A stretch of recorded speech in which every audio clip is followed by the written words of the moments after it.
ഈശോമിശിഹായ്ക്ക് സ്തുതിയായിരിക്കട്ടെ. ആത്മീയ ഭോജ്യത്തിൽ നാം ഇന്ന് വിചിന്തനം ചെയ്യുന്നത് വളരെ രസകരമായ ഒരു വിഷയമാണ്. ഒരു വികാരിയച്ഛൻ്റെ ക്ഷമാപണം. അദ്ദേഹം ഞായറാഴ്ച കുർബാനയ്ക്ക് ആൾക്കാരോട് പറഞ്ഞു, പ്രിയപ്പെട്ടവരെ എന്നോട് ക്ഷമിക്കണം, പ്രത്യേകിച്ച് ഞാൻ കുറച്ച് പേരോട് ക്ഷമ ചോദിക്കുകയാണ്. നിങ്ങളെ മനസ്സിലാക്കാതെ ഞാൻ ഏതാനും ആഴ്ചകൾ ഇങ്ങനെ നിങ്ങളെ വഴക്ക് പറഞ്ഞിട്ടുണ്ട്, അതിന് ഞാൻ ക്ഷമ ചോദിക്കുന്നു. കാരണം പറഞ്ഞത്, ഇന്ന് രാവിലെ ഞാൻ ബൈബിൾ തുറന്ന് ഞാൻ പ്രാർത്ഥിച്ചു. ബൈബിൾ തുറന്നപ്പോൾ എൻ്റെ മുമ്പിൽ വന്നത് നിയമാവർത്തനം 23-ാം അധ്യായം. അതിൻ്റെ ആദ്യ വചനം വായിച്ചപ്പോൾ തന്നെ എനിക്ക് മനസ്സിലായി കുറച്ച് പേര് പള്ളിക്കകത്ത് കയറാതിരുന്നത് എന്തുകൊണ്ടാണ്, തക്കതായ കാരണമുള്ളത് കൊണ്ടാണ്. അതറിയാതെയാണ് ഞാൻ നിങ്ങളെ വഴക്ക് പറഞ്ഞത്. എന്നിട്ട് അച്ഛൻ പറഞ്ഞു, 23-ന്റെ 1-ാമത്തെ വചനം പറയുന്നത് ഇപ്രകാരമാണ്: വൃഷണം ഉടയ്ക്കപ്പെട്ടവരും ലിംഗം ഛേദിക്കപ്പെട്ടവരും കർത്താവിൻ്റെ സഭയിൽ പ്രവേശിക്കരുത്. ഇങ്ങനെ വല്ല കാരണത്താലാണോ അവർ കയറാതിരുന്നത് എന്ന് എനിക്കറിയത്തില്ലായിരുന്നല്ലോ. അച്ഛനേതായാലും ഇങ്ങനെ പറഞ്ഞു. പിറ്റേ ഞായറാഴ്ച കുർബാനയ്ക്ക് നോക്കിയപ്പോഴത്തേക്കും ഒറ്റയാൾ പുറത്തില്ല, എല്ലാവരും അകത്ത് കയറി. ഇങ്ങനെ ഒരു കമൻറ്റ് കേട്ട് കഴിഞ്ഞപ്പോഴത്തേക്കും പിന്നെ അവരെല്ലാവരും പള്ളിക്കകത്ത് കയറി. വികാരിയച്ഛന്മാർക്ക് ഉപയോഗിക്കാവുന്ന ഒരു വചനഭാഗമാണ് നിയമാവർത്തനം 23 1-ാമത്തെ വചനം. ഇതിൻ്റെ വെളിച്ചത്തിൽ നമ്മൾ ചിന്തിക്കാൻ പോകുന്നത്, ദൈവവചനം നമ്മെ ഓർമ്മിപ്പിക്കുന്നുണ്ട് ആലയത്തിൽ പോകുമ്പോൾ എങ്ങനെയാണ് ബലിയിൽ പങ്കെടുക്കേണ്ടത്. നമ്മൾ ചെയ്യരുതാത്ത കുറേ കാര്യങ്ങൾ ദൈവത്തിൻ്റെ വചനം കൃത്യമായിട്ട് നമ്മളെ ഓർമ്മിപ്പിക്കുന്നുണ്ട്.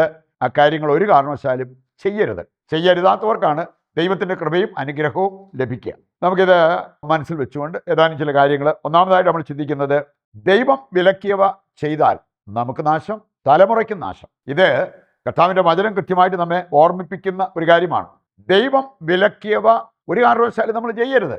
അത് അധർമ്മം ചെയ്യുന്നതിൻ്റെ ഒരു ഭാഗമായിട്ട് മാറും. യെശയ്യാ 5-ാം അധ്യായം 8-ാമത്തെ വചനം എടുത്താൽ അവിടെ പറഞ്ഞിട്ടുണ്ട്, അധർമ്മികൾക്ക് ഭീകരനാശം. അധർമ്മികൾക്ക്. ജ്ഞാനത്തിൻ്റെ പുസ്തകം 3-ാം അധ്യായം 19-ാമത്തെ വചനം കൂടി എടുത്താൽ, അധർമ്മികളുടെ തലമുറയ്ക്ക് ഭീകരനാശം. ഇങ്ങനെ വിലക്കപ്പെട്ട കാര്യങ്ങൾ ചെയ്യുമ്പോൾ ചെയ്യുന്നവർക്കും അവരുടെ തലമുറയ്ക്കും അതിൻ്റേതായിട്ടുള്ള ഭീകരനാശം സംഭവിക്കാം. അധർമ്മം എന്ന് പറഞ്ഞാൽ എന്താ?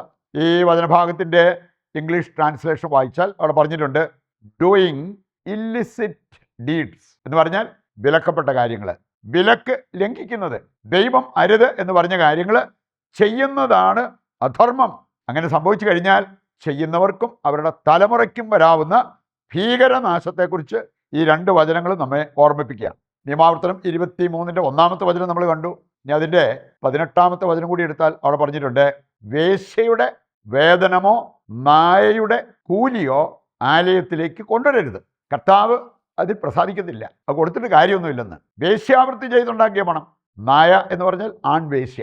ഇനി അങ്ങനെയുള്ള വേശ്യാവൃത്തിയിലൂടെ നേടിയെടുത്തതിൻ്റെ ഒരു ഭാഗം കൊണ്ടുപോയി ആലയത്തിലിട്ടാലും നമ്മുടെ പാപം അതുകൊണ്ട് തീരണമെന്നില്ല. അതുകൊണ്ട് ഇങ്ങനെയുള്ള കാര്യങ്ങൾ കൊണ്ടുവരരുത് എന്ന് കർത്താവ് വചനത്തിൽ ഓർമ്മിപ്പിക്കുന്നത് കാണാൻ പറ്റും. നമുക്കിതോടൊപ്പം ഏതാനും ചില വചനഭാഗങ്ങൾ കൂടി എടുക്കുകയാണെങ്കിൽ കർത്താവ് തരുന്ന നിർദ്ദേശം കാണാൻ പറ്റും. ഈ വക കാര്യങ്ങൾ അരുത്, ഒരിക്കലും അരുത്, ചെയ്യരുത്.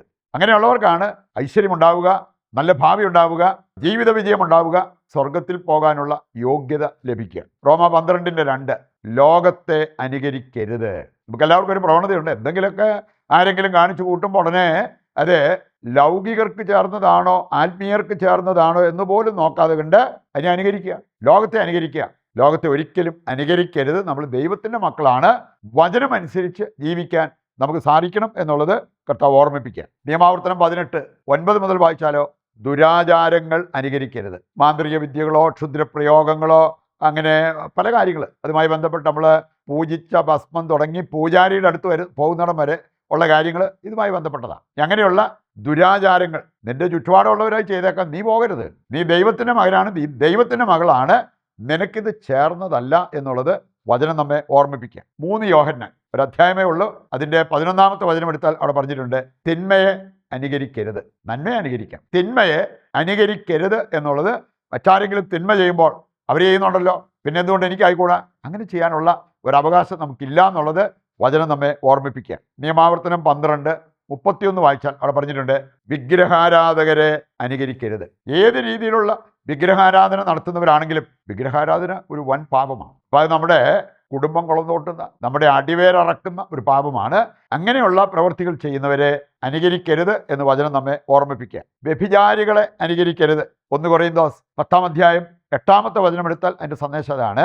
നിന്റെ ചുറ്റുപാടുമുള്ളവർ വ്യഭിചാരം ചെയ്യുന്നുണ്ടെങ്കിലും നിന്നെ അവർ വ്യഭിചാരത്തിന് ക്ഷണിക്കുന്നുണ്ടെങ്കിലും അരുത് എന്നുള്ളത് കർത്താവിൻ്റെ വചനം നമ്മെ ഓർമ്മിപ്പിക്കാൻ. പിന്നെ ആകാവുന്നത് എന്താണ്, അനുകരിക്കാവുന്നത് എന്താണ്, അതും വചനം പഠിപ്പിക്കുന്നുണ്ട്. നന്മ അനുകരിക്കാൻ പറ്റും. റോമ 12:9 നന്മയെ മുറുകെ പിടിക്കുക. അതുപോലെ തന്നെ ആരിലെ നന്മയാണേലും നമുക്കത് അംഗീകരിക്കാൻ പറ്റും. അതിന് നമ്മളിങ്ങനെ ഇവിടെ കൂട്ടുകാർ തന്നെയാണോ ഗ്രൂപ്പിൽപ്പെട്ടവരാണോ അതൊന്നും നോക്കേണ്ട കാര്യമില്ല.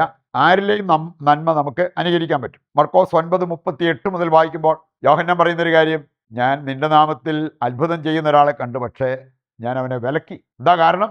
നമ്മുടെ ഗ്രൂപ്പിൽപ്പെട്ടവനല്ല.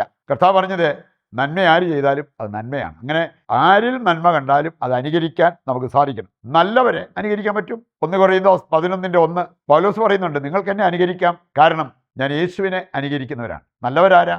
ദൈവത്തെ അനുകരിക്കുന്നവർ. അങ്ങനെയുള്ളവരെ നമുക്ക് അനുകരിക്കാൻ പറ്റും. അവസാനമായിട്ട് നമ്മൾ ചിന്തിക്കുന്ന ഒരു കാര്യം, അടുത്ത് നിന്ന് ബലിയർപ്പിക്കുന്നതാണ് ഉത്തമം എന്ന് വചനം പഠിപ്പിക്കുന്നുണ്ട്. അതുകൊണ്ടാണ് ഈ പള്ളിക്ക് പുറത്ത് നിൽക്കാതെ പള്ളിക്കകത്ത് കയറി ശ്രദ്ധാപൂർവം ബലിയർപ്പിക്കണം എന്ന് പറഞ്ഞിരിക്കുന്നത്. സഭാപ്രസംഗൻ 5-ാം അധ്യായം അതിൻ്റെ ആദ്യ വചനങ്ങൾ വായിച്ചാൽ, ദേവാലയത്തിലേക്ക് പോകുമ്പോൾ സൂക്ഷ്മത വേണം. അടുത്ത് നിന്ന് ബലിയർപ്പിക്കുന്നതാണ് വിഡ്ഢികളുടെ ബലിയർപ്പണത്തെക്കാൾ നല്ലത്. ദേവാലയത്തിൽ പ്രവേശിച്ച് അറ്റാരോട് അടുത്ത് നിന്ന് സൂക്ഷ്മതയോടെ ബലിയർപ്പിക്കണം.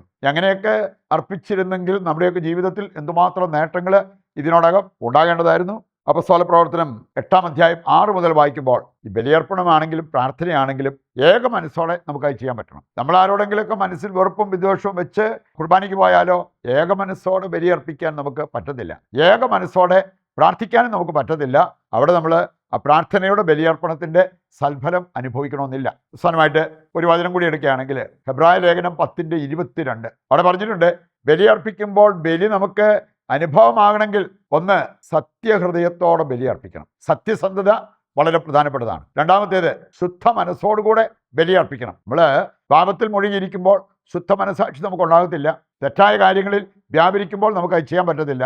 മൂന്നാമത്തേതാണ് നിർമ്മലമായ ശരീരം. ഇവിടെ ശരീരം ലോകത്തിൻ്റെ കളങ്കമേൽക്കാതെ നമ്മൾ കാത്തു സൂക്ഷിക്കണം. അങ്ങനെയുള്ളവർ ബലിയർപ്പിക്കുമ്പോൾ ആ ബലിയിൽ അവർക്ക് അനുഭവമുണ്ടാകും, വൻ നേട്ടമുണ്ടാകും. ഈ ഒരു ബോധ്യത്തോടു കൂടി ഇനി മുമ്പോട്ട് ജീവിക്കുവാൻ നമുക്ക് തീരുമാനമെടുത്ത് ഇതിൻ്റെ എല്ലാ പ്രാർത്ഥനാ നിയോഗങ്ങളും ദൈവകരങ്ങളിൽ ഏൽപ്പിച്ച് ശിരസ് നമിച്ച് ദിവ്യകാരുണ്യത്തിൻ്റെ ആശീർവാദവും സ്വീകരിക്കാം.